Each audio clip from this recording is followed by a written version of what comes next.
Everybody's looking for smooth rides.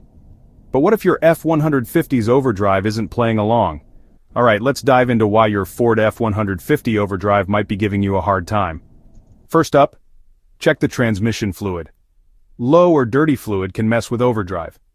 Pop the hood and use the dipstick to see if you're low. If it's dirty, you might need a fluid change. Next, let's talk about the overdrive switch. Sometimes it gets accidentally turned off. It's usually on the gear shifter. Double check it's in the on position. Electrical issues can also be a culprit. A blown fuse or a faulty sensor can mess with your overdrive. Check the fuse box and replace any blown fuses. If the issue persists, the sensor might need a look. Then there's the throttle position sensor or TPS. This little guy tells your transmission how hard you're pressing the gas. If it's off, your overdrive might not kick in. You might need a mechanic to check and recalibrate it. Finally, consider the transmission itself. If it's worn out or damaged, it might struggle with overdrive.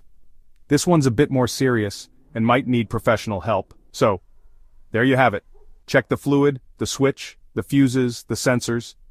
And if all else fails, consult a pro for your transmission. Keep your F150 running smooth and enjoy that overdrive again. Thanks for watching, and don't forget to like and subscribe for more car tips.